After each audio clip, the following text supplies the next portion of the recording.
Los vastos ejércitos de Alemania y Rusia se enfrentan en la mayor y más devastadora batalla de blindados de la historia.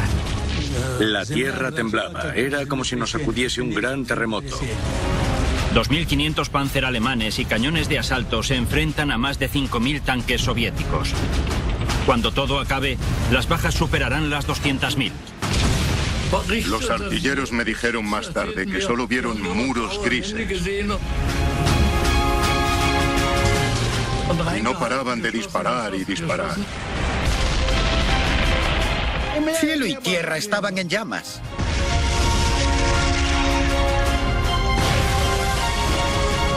Esta es la sangrienta batalla de Kursk.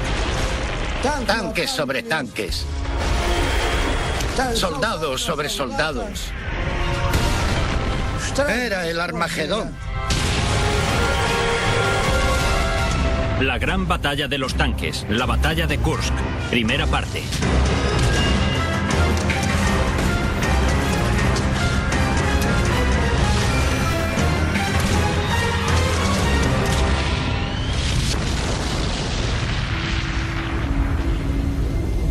...5 de julio de 1943, Frente del Este, Rusia.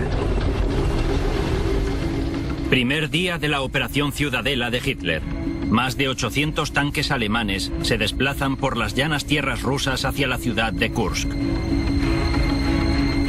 Esperándoles se encuentran los soviéticos, que defienden su patria con el mayor ejército de tanques que se haya reunido jamás.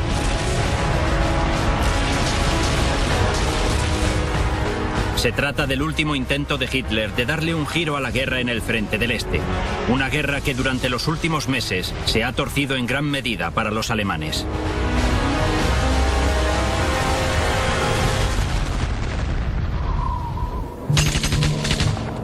Desde la desastrosa derrota de Stalingrado en febrero del 43, las fuerzas soviéticas han estado bombardeando sin descanso a los alemanes, obligándoles a retroceder 300 kilómetros hacia Alemania.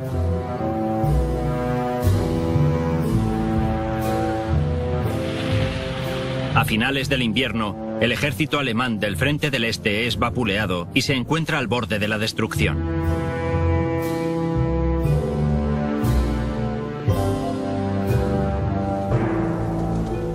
Pero Hitler está decidido a recuperar la iniciativa y planea un contraataque masivo. Su plan consiste en lanzar una maniobra de pinza a larga escala para cortar el saliente soviético concentrado en la ciudad de Kursk. El objetivo es sitiar y destruir más de 500.000 de fuerzas soviéticas en la zona.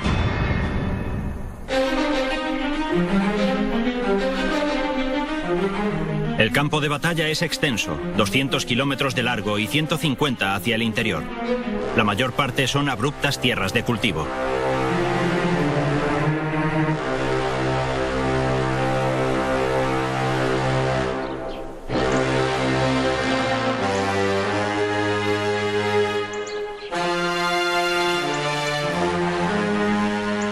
Los amplios espacios abiertos de los legendarios pastos rusos son ideales para una lucha entre tanques. Es un objetivo temible, y durante la primavera y el comienzo del verano, los alemanes acumularon 2 ejércitos enteros, 780.000 hombres, cerca de 10.000 cañones y 2.500 tanques. Una inmensa fuerza que hará temblar los cimientos de Rusia. Pero esta concentración no pasará inadvertida, y mientras los alemanes se preparan para la Operación Ciudadela, los soviéticos hacen lo propio. El enemigo empieza a reunir todas sus fuerzas. Quiere vengarse por la derrota en Stalingrado. Así que los comandantes deciden resarcirse en primavera y reagruparnos para prepararnos para la defensa. Tanto si atacábamos como si nos defendíamos, había que desgastar al enemigo.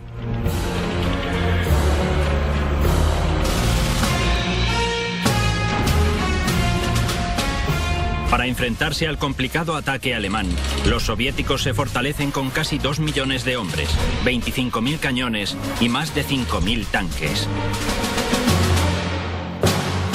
Empiezan a abrirse paso a través del saliente de Kursk.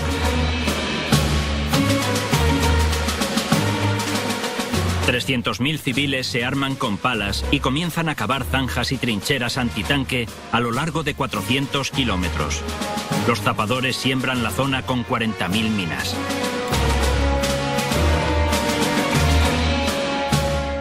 Contábamos con cañones antitanque y eran impresionantes. Y, por supuesto, tanques. La columna vertebral de los cuerpos blindados soviéticos es el tanque medio T-34.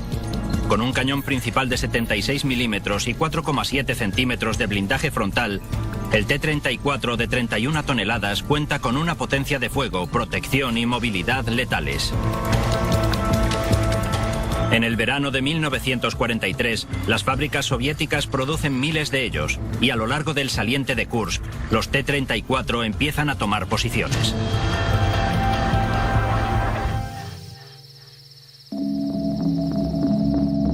...5 de julio de 1943. Después de 3 meses de preparación, los alemanes ya están listos para el ataque. Una hora antes del comienzo de la Operación Ciudadela, artilleros soviéticos desatan un ataque masivo sobre las posiciones alemanas.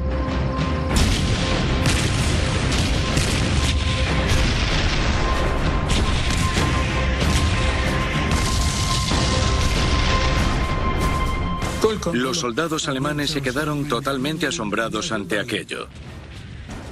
Ellos no se esperaban semejante potencia de fuego por parte de los rusos.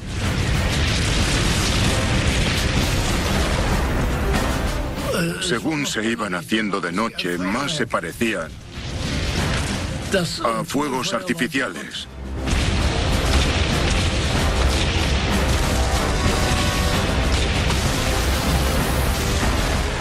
Pero algo tuvo que pasar porque a los rusos les fue imposible calcular el tiempo del ataque. Exactamente 1 hora antes del ataque planeado. Los soviéticos sabían la hora del ataque a la perfección. Habían capturado a un equipo de zapadores alemanes que habían confesado.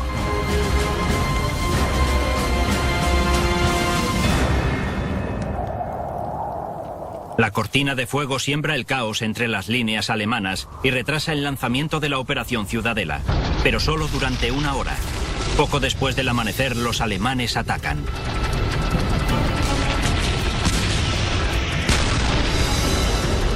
Es un ataque blindado en masa que incluso hoy día sigue dejando una sensación amarga.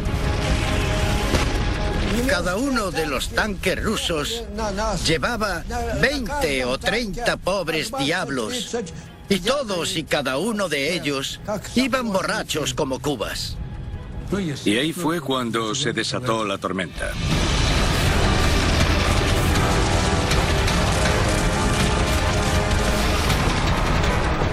Cielo y tierra estaban en llamas. Tanques sobre tanques. Soldados sobre soldados. Era el Armagedón.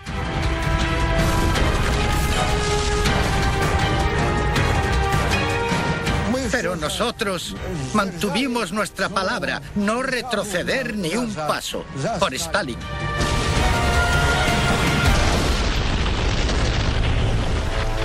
Hacia el final del día, los alemanes solo se habían adentrado discretamente en la amplia red de defensa soviética a lo largo del saliente de Kursk. Al sur, el cuarto ejército Panzer alemán ha avanzado tan solo 15 kilómetros, mientras que en el norte el noveno ejército lo lleva mucho peor. Los 10 kilómetros avanzados les han costado docenas de tanques y más de 1000 hombres. Hasta el momento, la Operación Ciudadela no va a ningún lado, y las fuerzas soviéticas que se encuentran en la parte norte del saliente de Kursk se preparan para el contraataque.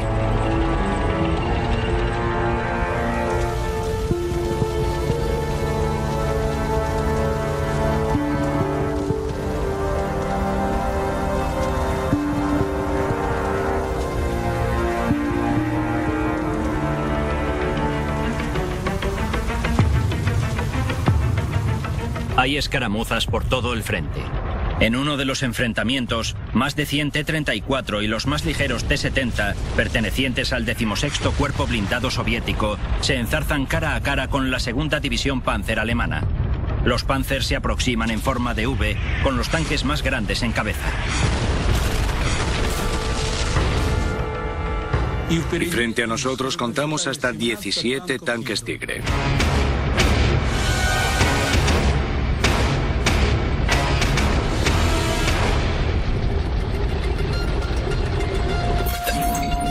El Tigre es el tanque alemán más grande.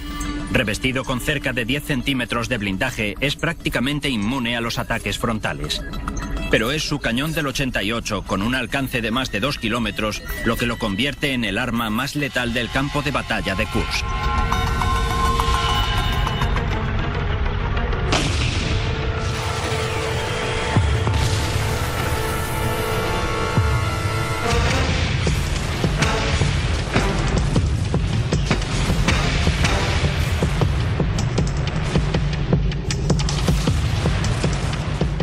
Y comenzó la terrible y épica batalla. La mitad de nuestros tanques eran ligeros.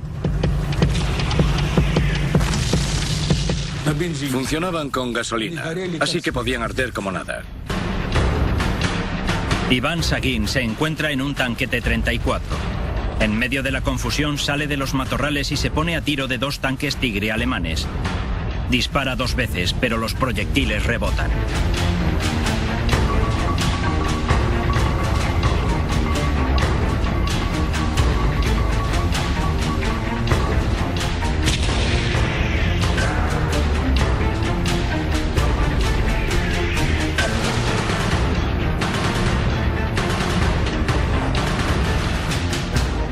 Nuestro tanque tenía un cañón de calibre 76 y no pudo penetrar su casco.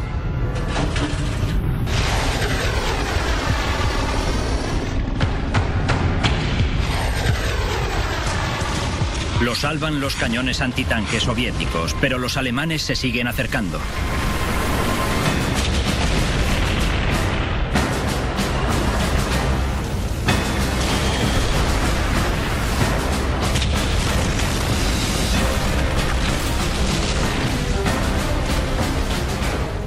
Tenía la escotilla abierta, así que podía asomarme y mirar para buscar el objetivo. Y de repente entró el comandante de mi batallón. Su tanque había sido alcanzado y estaba en llamas. La infantería enemiga lo había rodeado, así que decidió salir y esconderse en el mío. Y justo en el momento en que entró en mi tanque, los alemanes dispararon y nos alcanzaron a nosotros. El impacto hizo que saltara metralla y un trozo le dio al comandante en la cabeza. Se la reventó. Yo estaba lleno de sangre, estaba totalmente cubierto por sus sesos. No sabía qué hacer para quitarme todo aquello de encima.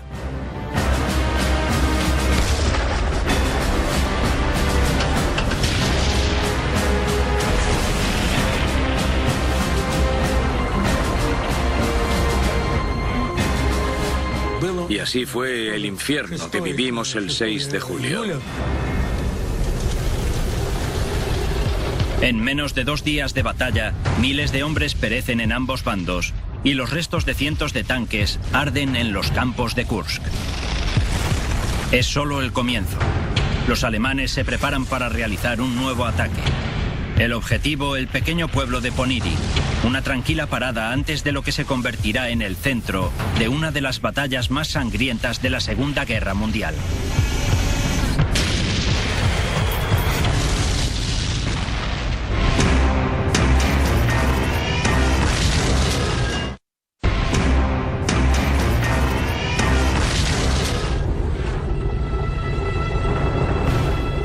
...5 de julio de 1943. En un esfuerzo por cambiar el destino del Frente del Este, los alemanes lanzan una gran ofensiva blindada contra la defensa soviética en las planicies de la Rusia occidental.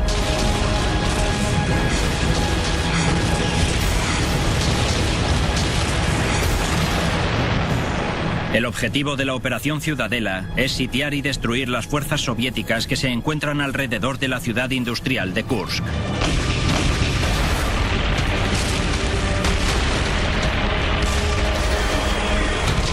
Los soviéticos oponen una fuerte resistencia contra los Panzer que se aproximan.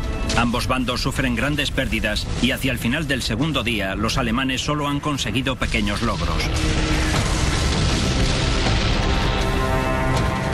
Pasado ya un día y decididos a tomar Kursk, el general Model lanza un nuevo ataque. El objetivo, la ciudad de Poniry.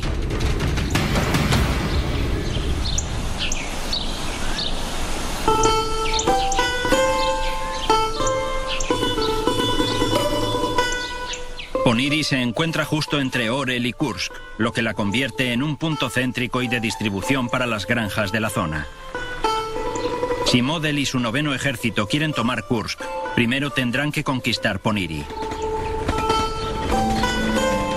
El mariscal soviético Konstantin Rokossovsky conoce el valor estratégico de esta ciudad. Se adentra con una fuerza enorme compuesta por tanques y cañones y coloca miles de minas.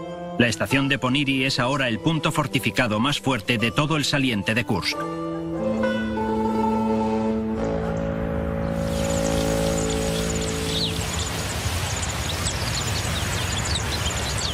En estos campos con el bosque de fondo, los tanques alemanes avanzaban hacia nosotros, hacia donde nos encontramos ahora. Detrás de ellos, la infantería marchaba contra los soldados que estaban aquí sentados en estas trincheras.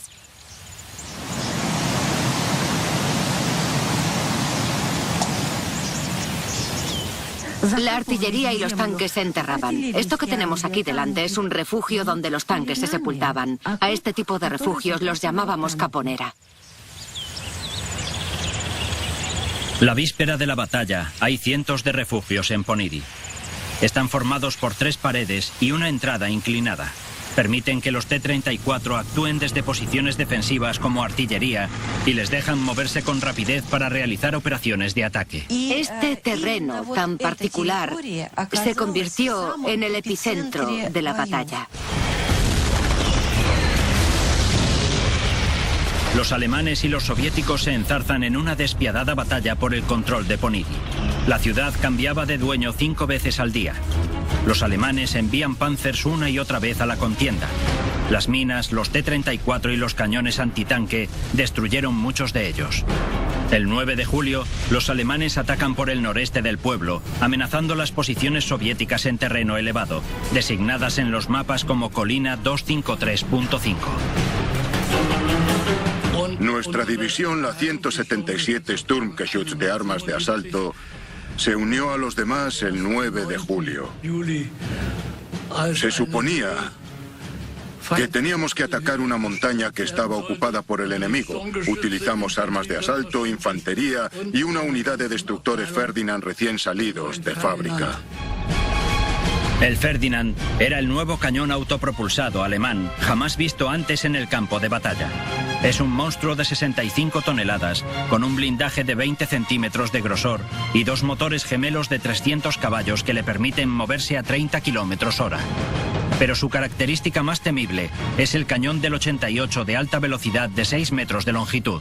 Teníamos grandes esperanzas puestas en esos tanques. Con su cañón del 88 podía disparar a más de 3 kilómetros de distancia. El Ferdinand no podía efectuar el ascenso a la montaña. Pensamos que era la artillería la que los había alcanzado, pero después de que cayeran uno detrás de otro, supusimos que era por culpa de los motores que se habían recalentado y habían explotado. Todas las tripulaciones salieron y escaparon, y una vez más, dependíamos de las armas de asalto. El cañón de asalto alemán más fabricado es el Sturmgeschütz, o Stug. Construido sobre el chasis de un Panzer III, el Stug sin torreta está armado con un cañón de alta velocidad del 75 y es el cazacarros alemán más eficaz.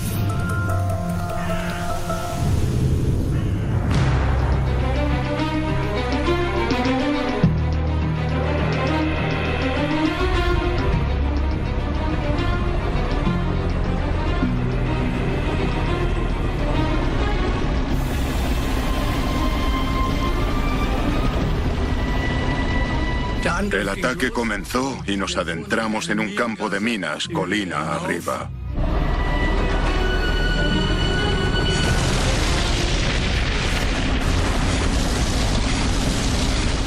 La artillería rusa nos atacaba con dureza constantemente a lo largo de todo el camino. Nuestro comandante se puso de pie en la escotilla para indicarnos que teníamos que dispersarnos. Y entonces lo alcanzaron y murió al instante.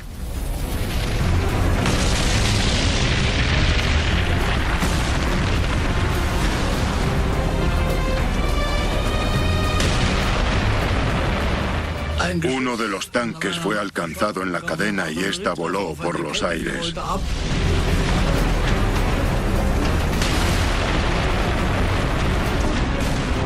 Aunque perdieron más de la mitad de los Stuks, el avance alemán atraviesa la primera línea de defensa de Rokossovski. Bose se abre camino a través de las dos primeras líneas de trincheras, justo tras las defensas soviéticas. Le dispara a uno de los cañones antitanque de Rokossovski.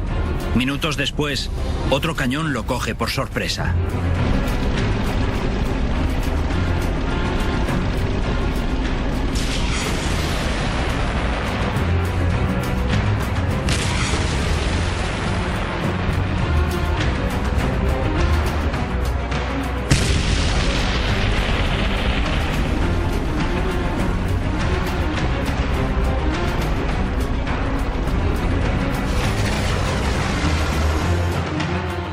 No pudimos reaccionar tan rápido.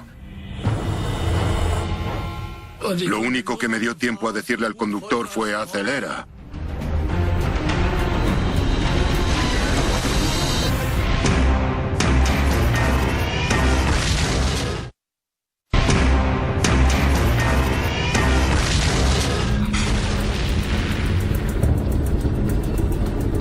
De julio de 1943. Comienza el quinto día de la sangrienta batalla de Kursk, con el 9º ejército alemán todavía con posibilidades de penetrar en la defensa rusa del sector norte. Los alemanes, desesperados por completar el avance hacia Kursk, lanzan un inmenso ataque con blindados sobre el pueblo de Poniri, de gran importancia estratégica. El objetivo es hacerse con la zona elevada al noreste del pueblo, conocida como Colina 253.5.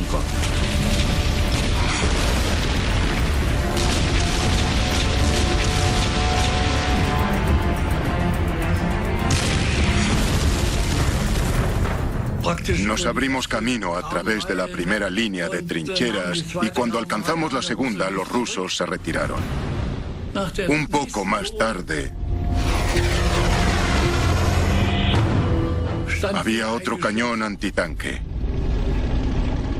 No pudimos reaccionar tan rápido. Lo único que me dio tiempo a decirle al conductor fue acelera.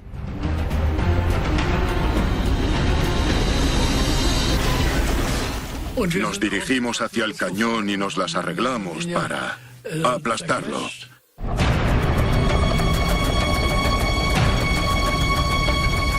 Bose se cruza en el camino de un T-34. Dispara y el proyectil rebota en el tanque soviético.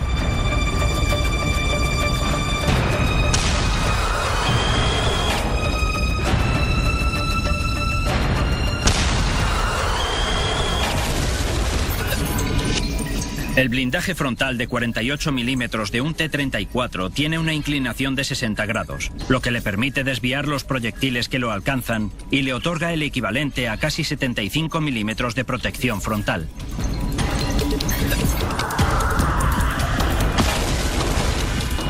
Pero el impacto dejó al tanque tambaleándose de lado a lado.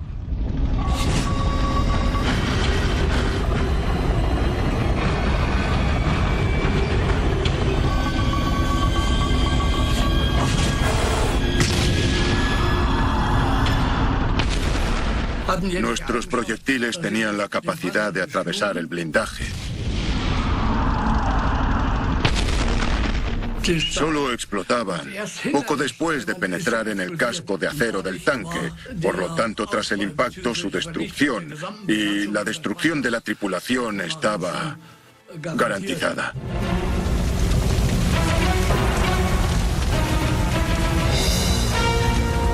Hacia el final del día, aunque con pérdidas, los alemanes llegaron por fin a la colina 253.5. pero causando más daño en la defensa soviética, que luchó hasta el último momento.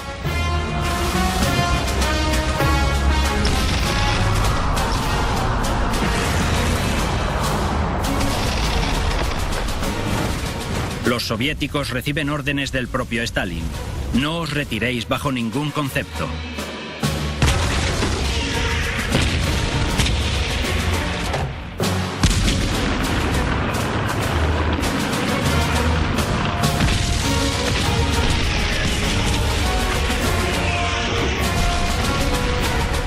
Los soldados no pensaban que iban a morir. Si se tenían que deslizar bajo un tanque para salvar a Rusia, lo hacían.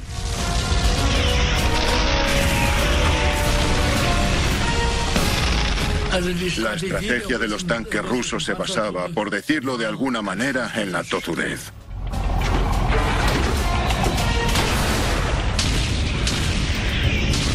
Las pérdidas fueron enormes y el campo de batalla estaba lleno de T-34 destrozados. Los soviéticos no le iban a ceder un ápice de terreno a los alemanes. Retroceder nunca. Esas eran las órdenes.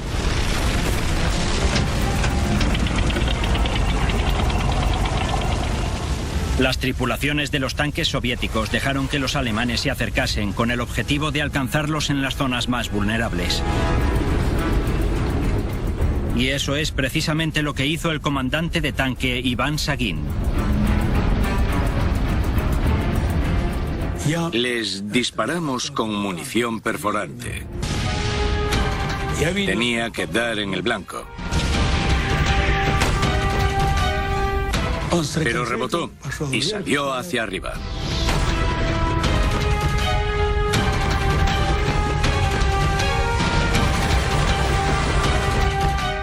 En aquel momento un tanque enemigo venía a por mí. Me disparó, pero por suerte no me alcanzó. Me las arreglé para esconderme entre unos matorrales que había cerca. Si no lo hacía, estaba acabado.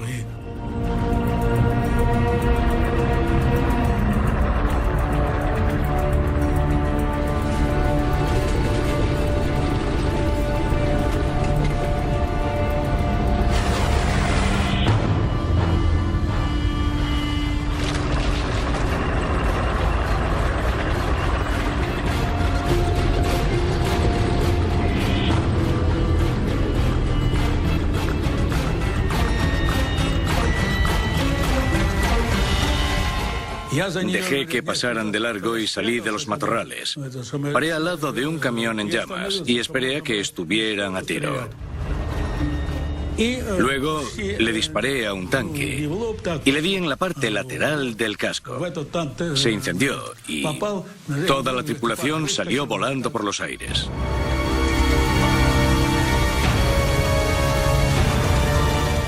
Con aquel tanque fuera de combate y ardiendo, la tripulación alemana salió y reaccionamos al momento. Los matamos. El tanque seguía ardiendo y a su lado estaban tirados los cuerpos de 3 o 4 de aquellos malditos alemanes.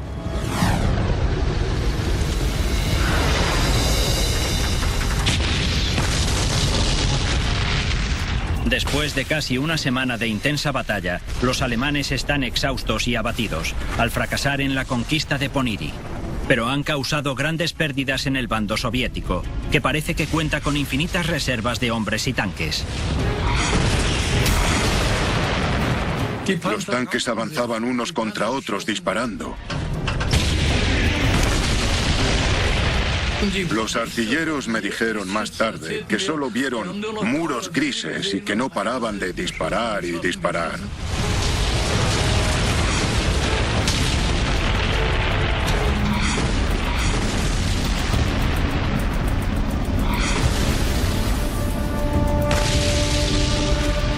Bose es alcanzado y ahora solo puede manejar el Stug marcha atrás, lo que lo convierte en un objetivo fácil. Retrocede hasta una zona más protegida, pero todavía está en peligro.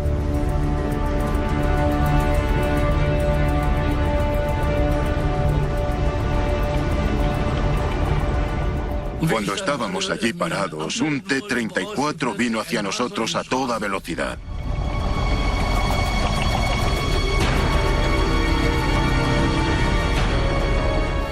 Conseguí retroceder un poco y coger una buena posición de disparo.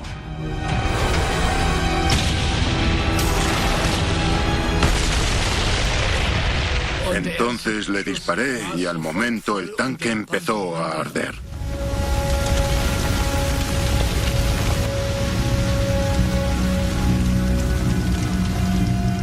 Les pregunté a mis compañeros qué había pasado. Y me dijeron que los tanques rusos habían conseguido pasar a través de nuestras líneas, hasta nuestra retaguardia, hasta nuestra zona de abastecimiento y de reserva de tropas. Ahora estábamos todos mezclados.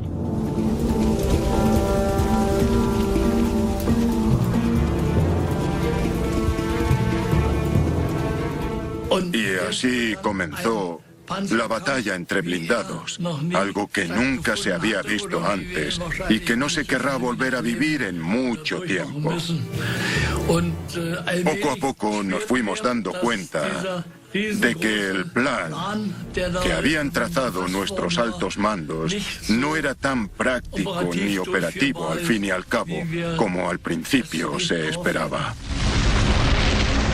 Lo que Bose y el resto de los alemanes del Frente del Norte estaban viviendo era solo el comienzo de un enorme contraataque ruso que determinaría el resultado de la batalla de Kursk y cambiaría el curso de la Segunda Guerra Mundial.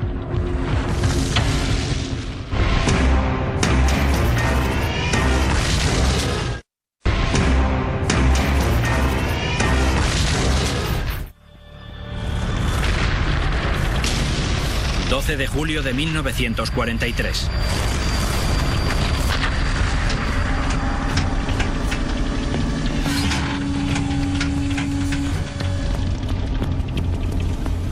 La batalla se adentra en su segunda semana. Las pérdidas en ambos bandos han sido enormes. 80.000 hombres muertos y más de 2.000 tanques fuera de combate. En el Frente del Norte, los alemanes han perdido 21.000 hombres y el 50% de su fuerza blindada. Ya no les quedan reservas. Al general Model ya no le es posible continuar con el ataque. Al margen de las grandes pérdidas, los soviéticos todavía cuentan con más de 400.000 hombres, 15.000 cañones y más de 1.400 tanques. Con estas amplias reservas, lanzan la Operación Kutuzov.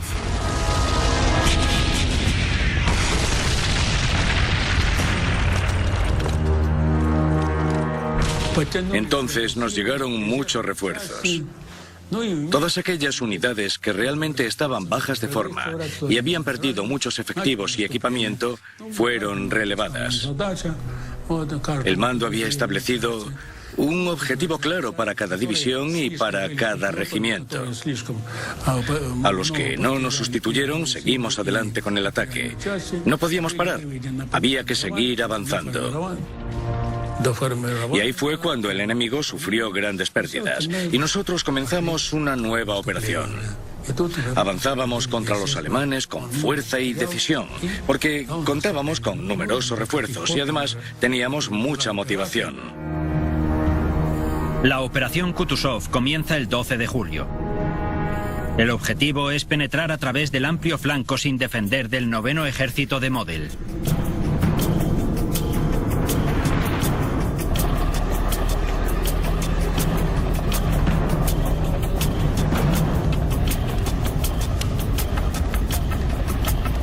De repente me vi metido en una zona baja entre arbustos, observando el flanco enemigo. Después de un rato, percibí movimiento aliado. Los tanques rusos se aproximaban a nuestra posición.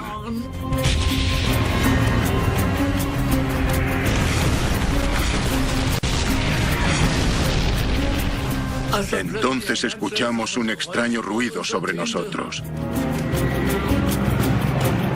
Los alemanes reciben ayuda desde el aire. En un intento desesperado por parar el avance soviético, sacan todo lo que tienen al campo de batalla, incluidos los remanentes de lo que una vez fue la formidable Luftwaffe. Los Stuka se acercaron a nuestra posición de improviso y comenzaron el ataque sobre los tanques rusos. Mirabas hacia arriba y veías cómo los aviones soltaban las bombas. Tú ibas dentro del tanque, cerrabas la escotilla y esperabas a ver si saltabas por los aires o no.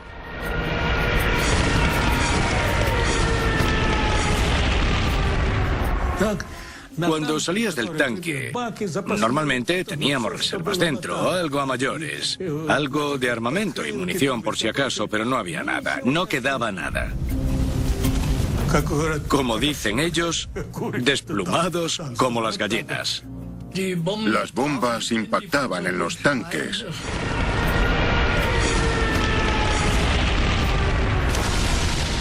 E iban creando enormes cráteres.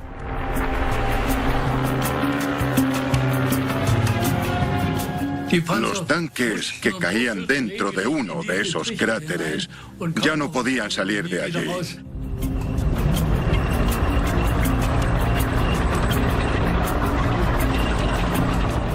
Entonces giré, en cuanto vi un tanque ruso frente a mí, a unos 100 metros.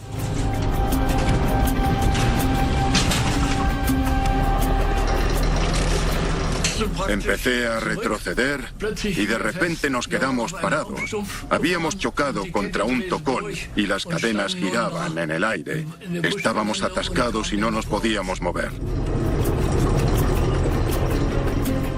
Salí para ver qué era lo que pasaba y llamé también a 2 de mis compañeros de tripulación. Salimos con un hacha y conseguimos cortar un trozo del tocón que se había atascado debajo para poder nivelar el tanque. Mientras tanto, el tanque ruso se acercaba a nosotros. Al final conseguimos librarnos de aquel tronco y movernos para apuntar al objetivo.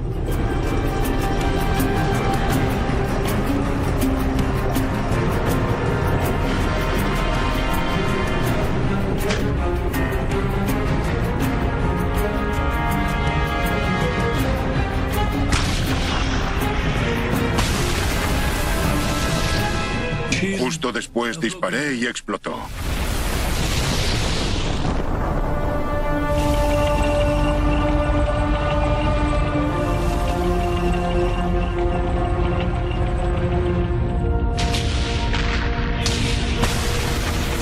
La presión soviética sobre las líneas alemanas es cada vez más fuerte. La infantería de Model cuenta con muchas bajas.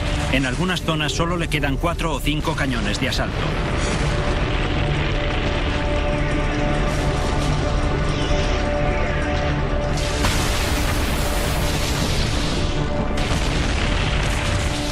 Esto hace que los alemanes no puedan establecer nuevas posiciones defensivas.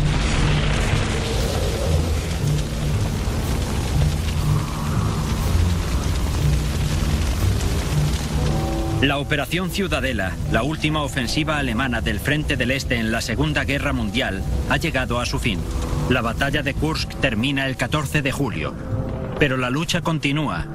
Ahora la ofensiva es soviética. Dan comienzo a una despiadada persecución y destrucción de las fuerzas alemanas, que continuará hasta llegar a Berlín.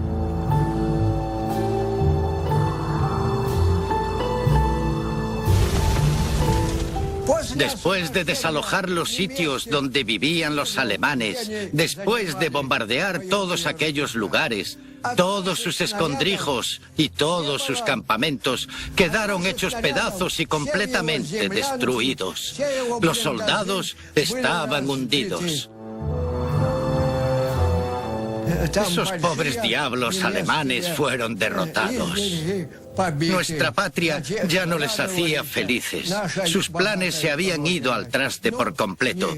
Creyeron que podrían acabar con nosotros en nuestra propia casa. Pero esos malditos alemanes salieron con el rabo entre las piernas.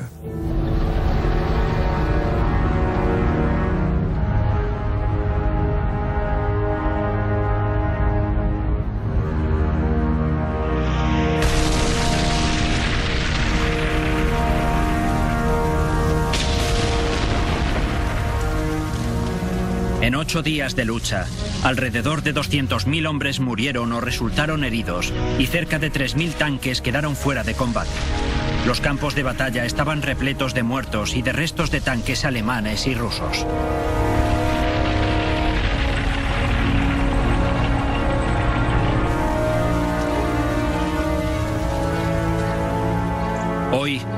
única prueba que queda de la gran batalla que tuvo lugar aquí son los monumentos levantados en los pueblos y campos de cultivo que se encuentran por toda la zona de Kursk.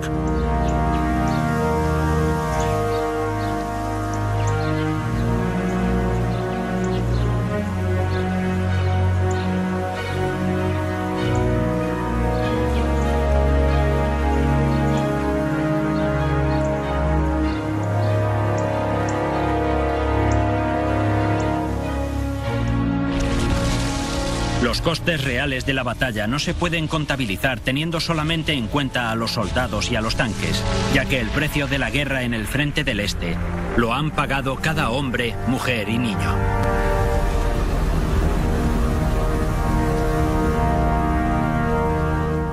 Recuerdo perfectamente toda aquella tragedia. ¿En qué año fue? ¿1943? Ahí tuvo lugar la batalla de Kursk.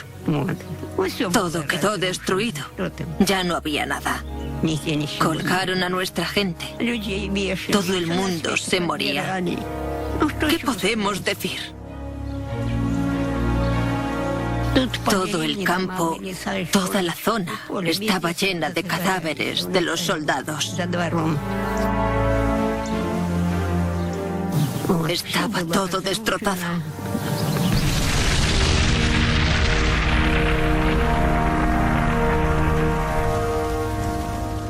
Mientras nos íbamos de lejos, se escuchaban voces gritando: ¡ayuda! ¡Socorro! Por favor, avisad a mi madre. Llevadnos con vosotros. Paré y metimos en el tanque a todos los compañeros heridos que pudimos. Tuve que ver cosas terribles. ¿Qué más le puedo contar? Son demasiadas cosas las que se podrían contar. Fue algo terrible. No se puede describir. Había cuerpos por todas partes.